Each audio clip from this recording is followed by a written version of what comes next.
I never imagined that my life would be decided by the sound of a man's laughter. But there I stood, clutching a silver tray in the center of the most dangerous table in Manhattan, while Roman Dragunov, the Wolf of Midnight, mocked the very thing I had spent years trying to perfect. "Did you hear that?" Roman roared, leaning back in his charcoal suit, his neck tattoos rippling as he looked at his stone-faced bodyguards. "She sounds like a broken bird trying to chirp in a thunderstorm." The restaurant was a sea of crystal chandeliers and expensive suits, a place where billion-dollar deals were signed, and people like me usually disappeared without a trace. Every eye in the room was on me, waiting for the humble waitress with the thick, clumsy accent to crumble into the marble floor. But here is what no one expected, least of all the man laughing at me. Behind him, two of his most trusted men were whispering in a dialect so rare and ancient, they thought it was as good as a silent code. They weren't just discussing the wine. They were discussing exactly where they would bury the wolf's body tonight. I should have stayed quiet. I should have kept my head down and retreated into the shadows where I was safe. But as the laughter died down and the air grew cold with the scent of a coming betrayal, I realized I was done running. I leaned forward, my voice steady and devoid of the fake accent I'd used to hide my past. I repeated their words back to them in his mother's tongue, the language of his home, his heart, and his impending death. What I whispered in his ear changed everything. I wasn't just walking away from my quiet life. I was running straight into the jaws of the wolf, and I would learn to love every terrifying second of it. The scent of expensive aged whiskey and heavy sandalwood hung thick around the head table, a sharp contrast to the sterile smell of the kitchen I had just escaped. Roman Dragunov sat like a king on a throne carved of charcoal wool and polished leather, his posture radiating a terrifying level of confidence. He leaned back, his head tilted upward as a booming laugh escaped his throat, a sound that felt like velvet pulled over cold steel. Again, Roman commanded, his whiskey-colored eyes burning with a cruel amusement that made the air in the room feel thin. "Say it again, Malankaya. I want to hear that pathetic little lilt in your voice one more time." I stood perfectly upright, my white blouse tucked neatly into my deep red apron, my hands steady even as my heart hammered against my ribs. "The special tonight, sir, is a pan-seared ribeye with a reduction of red wine and bone marrow," I said, forcing the clumsy, thick accent I had worn like a mask for 3 years. It was a caricature of a girl from the provinces, someone small, uneducated, and entirely disposable. Roman's laughter intensified, drawing the attention of every billionaire and socialite in the restaurant. "You hear that, boys? She sounds like she's chewing on gravel," he mocked, gesturing to the 3 muscular shadows standing behind him. The 3 bodyguards remained stoic, their shoulders squared and faces unsmiling, projecting a silent, suffocating authority. But as Roman turned his attention back to his wine, the 2 men closest to him leaned in. They didn't look at me. To them, I was just a piece of furniture in a white shirt. They began to whisper in a dialect that was jagged and ancient, a tongue spoken only in the deepest, most shadowed corners of their homeland. They thought the bustling restaurant was a shield. They thought my ignorance was a lock. "The detonator is already under the driver's seat," the bald one on the left murmured, his voice a low vibration that barely carried over the clinking of crystal. "When he leaves the Bellucci tonight, the Wolf of Midnight becomes nothing but a memory in the gutter." The second man gave a sharp, lethal nod. "The Calabresi family paid well for this. By dawn, we'll be the ones sitting at this table." I felt a cold shiver race down my spine that had nothing to do with the December air outside. Roman was still smiling, oblivious to the fact that the men he trusted to breathe for him were counting the minutes until his heart stopped beating. He looked at me again, expecting me to flinch, to blush, or to run away in shame. But I didn't move.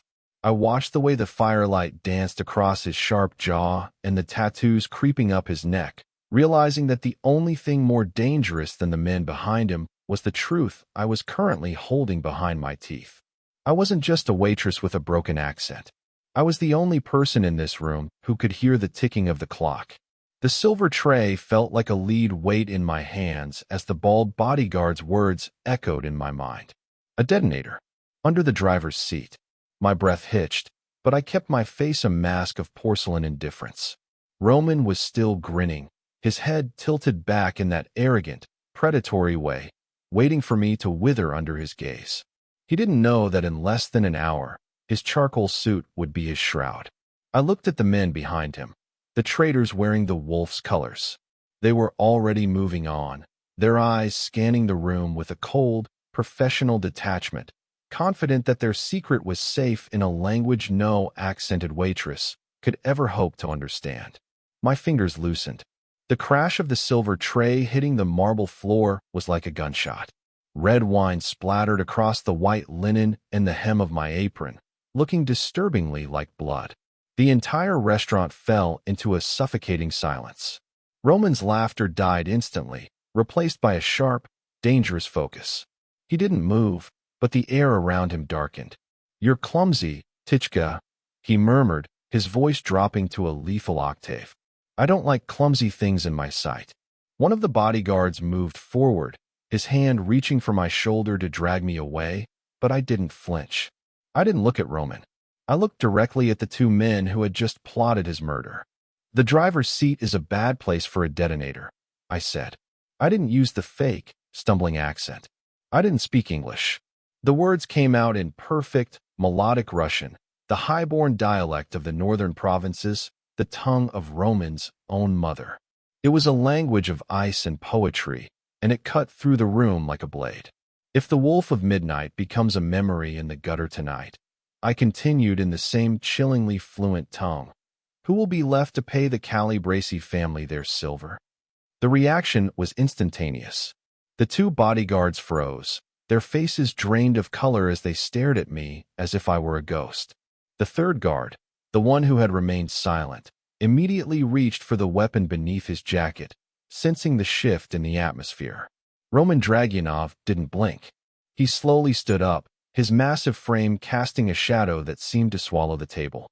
The mocking amusement was gone, replaced by a raw, terrifying intensity. He ignored his men, his whiskey-colored eyes locked onto mine with a hunger for the truth. "Say that again," he commanded, his voice trembling with a mixture of shock and burgeoning rage, speaking back to me in the same rare dialect. "Say it exactly as you heard it." I met his gaze, my spine like iron. "Your life is worth more than a ribeye special, Roman Dragunov, and your shadows are hiding snakes." The silence that followed was heavy with the promise of violence. I had just traded my anonymity for a war, and as Roman's hand reached out, not to strike me, but to tilt my chin upward, I knew there was no going back. I was no longer the waitress. I was the only person keeping the wolf alive. The air in the restaurant had turned from mocking to murderous in a heartbeat. Roman didn't waste time with a public execution. He simply tilted his head, and a second team of shadows, men who had been lurking in the periphery, swarmed the table, pinning the two traitors before they could even draw breath. The Wolf of Midnight didn't look at them as they were dragged toward the back exit. His focus remained entirely on me, his large, tattooed hand still gripping my chin with a pressure that was firm but surprisingly not painful. "Out," Roman breathed, and the command was so absolute that the remaining patrons fled as if the building were on fire. Before I could protest, Roman's hand slid from my chin to my wrist. His grip was like a shackle of warm iron. He led me through the kitchens and out into the biting December air, where a black armored SUV waited, its engine humming like a beast in the dark. He shoved me into the back seat and climbed in after me, the door slamming with a heavy, final thud. The drive was a blur of neon lights and high-speed turns. Neither of us spoke. The silence in the car was heavy, vibrating with the unspoken questions between us. I watched the Manhattan skyline disappear, replaced by the towering iron gates of an estate that looked more like a fortress than a home. The Wolf's Den was a sprawling manor of glass and dark stone, perched on a cliffside overlooking the churning black waters of the Sound. Roman led me inside, past stoic guards, and through vaulted hallways, until we reached a private study bathed in the orange glow of a dying fire. He finally let go of my wrist and turned to face me, shrugging off his charcoal jacket to reveal the holster strapped to his broad chest. The accent was a lie. The waitress act was a lie, Roman said, his voice a low, dangerous rumble that echoed off the book-lined walls. He stepped into my personal space, his massive frame towering over me until I was forced to look up. That dialect you spoke, it hasn't been heard outside of the Volkhov provinces in 30 years. My mother was one of the last to teach it before the purges. He leaned down, his whiskey-colored eyes searching mine for a flicker of fear that I refused to give him. Who are you, Tichka? And how does a girl serving ribeyes in Brooklyn speak the language of my ancestors better than my own blood? I took a slow breath, the scent of his sandalwood cologne filling my senses. My name is Charlotte, I said, my voice finally finding its natural, cultured depth. And I didn't learn your language in a classroom, Roman. I learned it at the dinner table, from a father who was hunted for knowing too much. Roman's jaw tightened, a muscle ticking as he processed my words. For the first time, I saw a flash of something other than rage in his eyes, vulnerability, quickly masked by the steel of a kingpin. You saved my life tonight, he murmured, his thumb grazing the line of my jaw in a gesture that felt dangerously intimate. But in my world, every gift has a price. You're not going back to that restaurant. You know too much, Charlotte. From this moment on, you belong to the wolf. The shadows of the study seemed to lean in, listening, as I stepped away from the window and the view of the cold, churning Atlantic. Roman remained by the fireplace, his silhouette imposing, the flickering orange light catching the gold flecks in his eyes. He didn't move, yet his presence filled every inch of the room, demanding the truth I had kept buried under layers of grease and cheap coffee. My father was Dr. Julian Vane. I began, my voice clear and stripped of the fake Brooklyn lilt. He was the preeminent scholar of Eastern Slavic linguistics at Oxford. He didn't just study languages. He studied the secrets hidden within them, the oral histories and the codes used by the old families of the Volkhov provinces. I watched Roman's expression.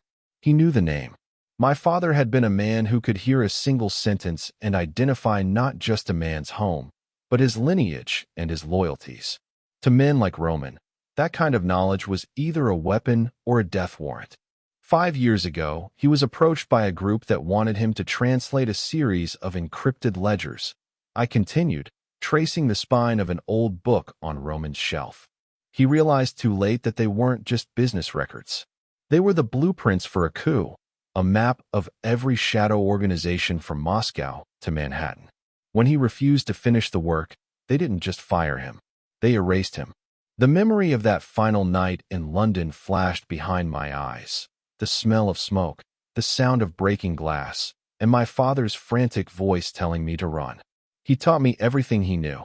Every dialect, every nuance of the mother tongue we spoke tonight. He knew that one day, my ears would be the only thing that could keep me alive. I fled to New York with nothing but a fake name and a thick, ugly accent to hide the fact that I was the daughter of a man who knew too many secrets. I looked at Roman, whose jaw was set in a hard, grim line. I chose that diner because the underworld frequented it. I thought if I stayed close to the danger, I could hear it coming. I spent 3 years being invisible, a girl with a broken bird voice who no one bothered to notice. I was safe as long as I was nobody. Until tonight, Roman murmured, taking a slow step toward me. The leather of his holster creaked, a soft reminder of the violence he commanded. Tonight, you chose to be someone. You chose to save a man you didn't even know. I knew you were being betrayed. I whispered as he stopped inches from me, the heat from his body radiating through my thin blouse. And I know what happens to people who stay silent when the wolves are at the door. Roman reached out, his massive hand hovering near my neck before his fingers gently tucked a loose strand of blonde hair behind my ear. The gesture was shockingly tender for a man known as the Wolf of Midnight. Your father was wrong about one thing, Charlotte, he said, his whiskey eyes darkening with a new, fierce intensity. You aren't safe because you're invisible. You're safe because you're with me. The days at the estate bled into long, feverish nights spent hunched over mahogany tables littered with intercepted transcripts and grainy photographs of handwritten ledgers. Roman didn't treat me like a captive or a servant. He treated me like an architect of his survival. He sat across from me, his sleeves rolled up to reveal the black ink of his forearms, his brow furrowed as he watched me sift through the digital debris of his empire's betrayal. "This phrase here," I murmured, pointing to a string of Cyrillic text in a decoded text message. "It's not just Russian. It's a rhythmic code based on old liturgical chants. My father once told me that the most dangerous men use the holiest words to hide their sins." Roman leaned in, his shoulder brushing mine. The heat of him was a constant, grounding presence that made the air in the room feel heavy and electric. "The Vori used to use these chants to communicate during the purges," he whispered, his voice a low vibration that seemed to settle in my bones. "They're talking about the first Vespers." "What does it mean, Charlotte?" I closed my eyes, my mind racing through the linguistic maps my father had burned into my memory. "It's not a time," I realized, opening my eyes to find Roman watching me with an intensity that had nothing to do with the code. "It's a location. The St. Nicholas Cathedral at midnight. That's where the final handover is happening." A grim smile touched Roman's lips, a predator who had finally caught the scent of his prey. "You have a gift, Tichka," he said softly. "You see the world in layers that most men are too blind to notice." The intellectual triumph of the moment shifted, the tension in the room sharpening into something primal. The silence between us grew thick, charged with the weeks of proximity and the shared weight of our secrets. Roman didn't move away. Instead, he reached out, his large, tattooed hand covering mine on the table. His skin was rough and warm, a stark contrast to the cold paper beneath us. I looked up at him, my breath catching. The wolf of midnight was inches away, the gold flecks in his whiskey, eyes burning with a hunger that wasn't for vengeance. I saw the man beneath the monster, the one who had been drowning in a sea of traitors until I spoke his name in the tongue of his home. I spent my life hiding my voice. I whispered, my heart hammering against my ribs. I thought if I was silent, I was safe. "Your voice is the most dangerous thing in this room," Roman murmured, his hand sliding up my arm to cup the back of my neck, his thumb tracing the sensitive skin behind my ear. "And the most beautiful." When he finally leaned in, the kiss wasn't a question, it was a claim. It tasted of whiskey, sandalwood, and the desperate, high-stakes edge of a war we were fighting together. It was a collision of intellect and instinct, a moment where the waitress and the boss disappeared, leaving only two broken people finding a strange, fierce sanctuary in the middle of the dark. In his arms, I wasn't running anymore. I was exactly where the danger was, and for the first time, I wasn't afraid. The high-voltage connection between us was broken not by a sound, but by a sudden, inexplicable shift in the atmosphere. Roman's hand was still tangled in my hair, his breath warm against my lips, but my father's lessons, the ones about the body language of the predatory and the desperate, began to scream in the back of my mind. Through the open door of the study, I could see the reflection in the polished hallway mirror. The third bodyguard, the one with the short dark hair and the perpetually serious expression, was standing just outside the threshold. He wasn't guarding the door. He was checking his watch. It was a small, frantic movement, entirely out of character for a man trained to be a statue of iron and suit fabric. "Roman," I whispered, pulling back just enough to see his eyes. The heat in his gaze was still there, but it instantly sharpened into a cold, lethal focus as he sensed the change in me. "The man on the right, the one you call Victor." Roman didn't turn his head. He was too smart for that. Instead, he tightened his grip on my waist, pulling me closer as if in an embrace, while his eyes flicked to the reflection I had been watching. "What about him?" he murmured, his voice a low vibration against my skin. "He's not watching the perimeter," I said, my voice barely audible. "He's counting down. He's not looking for threats from the outside. He's waiting for a signal from within. Look at his left hand."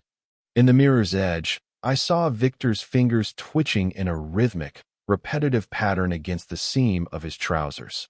It wasn't a nervous habit. It was a tactile code, a way of signaling to someone else in the house without making a sound. My heart plummeted.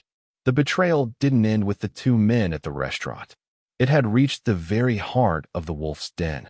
It's a tap code, I breathed, the linguistic maps in my head aligning with terrifying precision. He's telling someone that the first Vespers has been moved forward. Roman, they aren't waiting for the cathedral. They're bringing the cathedral here. Roman's expression transformed. The lover disappeared, replaced by the wolf of midnight, in his purest, most terrifying form. His jaw set like granite, and I felt the coiled power in his muscles as he prepared to strike. He didn't ask me how I knew. He had learned to trust my ears more than his own eyes. "Stay behind the desk," he commanded, his voice a ghost of a whisper. "If the lights go out, do not move. Do not breathe." Before I could answer, the air was sliced by the sharp, electronic chirp of a tactical radio. Victor didn't answer it. Instead, he reached into his jacket, not for a phone, but for a suppressed pistol. I had spent my life running from the shadows of my father's past, thinking that silence was my only shield. But as Roman stepped into the center of the room, shielding me with his own massive frame, I realized that the shadows had finally caught up. The trap was closing, and the man I had just started to love was the only thing standing between me and the dark. I didn't hide. I watched, my senses heightened to a fever pitch, waiting for the moment the stoic mask finally shattered. The following night, the air was not thick with the smell of old books and fireplace ash, but with the suffocating scent of lilies and expensive perfume. We weren't in the safety of the study anymore. We were in the belly of the beast. The grand ballroom was a sea of shimmering silk and sharp tuxedos, a high society gala where the city's elite rubbed shoulders with the monsters who ruled its shadows. I stood at Roman's side, my hand resting lightly on his arm. I had traded my red apron for a floor-length gown of midnight blue silk that clung to me like a second skin. My hair, once tucked into a practical braid, now fell in soft waves over my shoulders. Roman looked every bit the wolf, in a black velvet dinner jacket, his presence so commanding that a path cleared wherever he walked. But beneath the elegance, I could feel the tension in his muscles. He was a predator walking into a trap, and I was the only censor he had left. "Keep your ears open, Tichka," Roman murmured, leaning down as if to whisper a lover's secret.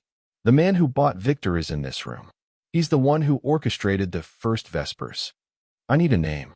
I nodded, my heart thrumming a frantic rhythm against my ribs. My task was simple but terrifying. While the guests sipped champagne and discussed the stock market, I was listening for a specific cadence, a particular regional inflection that only the architect of this coup would possess. As we moved through the crowd, I tuned out the loud, boastful English of the bankers. I searched for the quiet pockets of conversation, the whispers in the corners. I heard the rough dialects of the docks and the polished tones of the old Moscow elite, but none matched the rhythmic, liturgical code I had decoded the night before. Then, near the balcony, I heard it. It was a voice like dry parchment, low and rasping, speaking to a group of investors. "A transition of power is like a winter frost," the man said in the mother tongue, his accent carrying the unmistakable, jagged edge of the northern mines, the same region where the Calabresi family had risen to power. "It is cold, it is inevitable, and it silences the old world to make room for the new." I felt a chill that had nothing to do with the draft from the balcony. I squeezed Roman's arm, my fingers digging into the velvet. "The man in the silver tie," I whispered, my voice barely a breath. "He's not just a guest. He's the voice. He's the one who gave the order to Victor." Roman didn't look toward the man. He didn't have to. I felt the atmosphere around him shift, the temperature dropping as the wolf finally identified his prey. He covered my hand with his grip possessive and fierce. "You've done well, Charlotte," he breathed. The gala continued around us, a beautiful, gilded lie, but the silence between us was gone. The war was no longer in the shadows. It was standing 10 feet away in a silver tie, and the night was just beginning. The velvet curtain of the gala's elegance ripped away the moment we stepped into the private hum of the executive terrace. The man in the silver tie, whose name I now knew was Mikhail Calibresi, was waiting, flanked by the remnants of the traitors who had once called Roman brother. The air was frigid, the city lights below us blurred by a rising mist, but the heat radiating from Roman was a physical force, a storm held back by a single thread of restraint. "You should have stayed in the shadows, Roman," Mikhail sneered, his voice dropping the high society mask to reveal the jagged, northern rasp I had identified. "The world has grown too complex for a wolf who leads with his heart instead of his head. You brought a waitress to a coup." Roman didn't roar. He didn't rush. He simply stepped forward, his presence expanding until he seemed to block out the very skyline. "I didn't bring a waitress," Roman said, his voice a low, terrifying rumble that promised blood. "I brought the only person who can hear the lies you tell yourself." As Mikhail gestured for his men to draw their weapons, I saw the subtle shift in their formation, the same rhythmic, liturgical pattern I had decoded in the study. They weren't just standing. They were moving in a sequence meant to isolate Roman. "Roman, the cadence!" I shouted, my voice cutting through the wind in the perfect, high-born dialect that froze the traitors in their tracks. "They are moving on the third beat. The flank is a feint. The strike comes from the shadow on your left." The linguistic precision of my warning shattered their timing. Roman moved with a predatory grace that was almost too fast for the eye to follow. As the man on the left lunged, Roman caught his wrist, the sound of snapping bone punctuating the silence. He used the traitor's own momentum to hurl him into the second attacker, a display of raw, overwhelming power that left Mikhail gasping. You speak the tongue of the elders?" Mikhail stammered, his bravado crumbling as I stepped forward into the light, my blue silk gown billowing like a battle flag. "I speak the truth you tried to bury," I replied, my eyes locked on his. "I heard your vespers, Mikhail.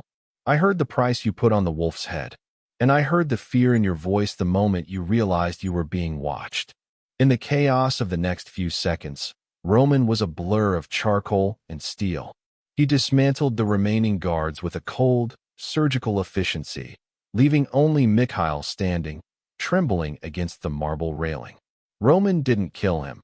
He simply grabbed him by the throat, lifting him until the man's silver tie was the only thing keeping him from the long fall into the dark. "My oracle says you're finished," Roman whispered into Mikhail's ear, the words a death sentence in the mother tongue. With a final, contemptuous shove, Roman threw him to the floor, where his own loyalists, now turned by the revelation of his failure, were waiting to escort him into the night. Roman turned to me, his chest heaving, his knuckles bruised, and the fire in his eyes finally cooling into something soft and fiercely protective. We had won, not just with blood, but with the power of a voice that refused to be silenced. The mist over the sound had begun to lift, replaced by the pale, amber glow of a New York dawn that felt like the first real morning of my life. I stood on the wide stone balcony of the estate, the cold wind whipping my blue silk gown around my legs, but I didn't shiver. The chill that had lived in my marrow for 3 years, the freezing weight of anonymity and fear, had finally melted away. I heard the heavy, rhythmic click of leather soles on the stone behind me. I didn't have to turn to know it was him. The scent of sandalwood and the low hum of his power preceded him, a familiar comfort that had become my new horizon. Roman stepped up beside me, his white shirt open at the collar, the bruised knuckles of his right hand a silent testament to the night's violence. "The city is quiet," Roman murmured, his voice no longer a command, but a shared confidence. "They are waiting to see what the wolf does next now that the shadows have been cleared." I turned to him, and for the first time, I didn't look up at him as a savior or a master. I looked at him as a partner. "The city isn't waiting for the wolf, Roman," I said, my voice ringing out with its true, cultured resonance, stripped of every lie and every stumbling inflection. "They are waiting for us. They know that the rules have changed." Roman's eyes searched mine, and a slow, genuine smile broke across his rugged features, a rare sight that made the wolf of midnight look almost human. He reached out, his large hand covering mine where it rested on the railing. You spent so long trying to be invisible, Charlotte. Are you ready for everyone to see you? I'm done hiding in the grease of a diner, I replied, leaning into his strength. My father taught me that a language is only as powerful as the person speaking it. I have my voice back, Roman, and I intend to use it. I looked out at the sprawling skyline of Manhattan, a kingdom of glass and steel that Roman had once ruled through fear alone. Now it was different. We had bridged the gap between the fist and the mind, between his raw power and my hidden truth. I wasn't the waitress who had collapsed at the feet of a titan. I was the woman who had looked into the jaws of the beast and found a home. I had walked through the fire of betrayal and the cold of the streets to find this moment.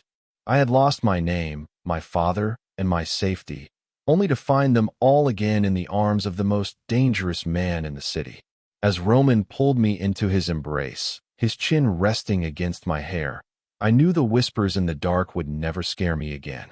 I was no longer running. I was exactly where I was meant to be, standing at the side of the wolf, ready to lead the pack. If my story moved you, if you believe that a voice can be more powerful than a weapon, subscribe and stay with us. The night is long, and the wolf and his oracle have many more secrets to uncover in the heart of the city.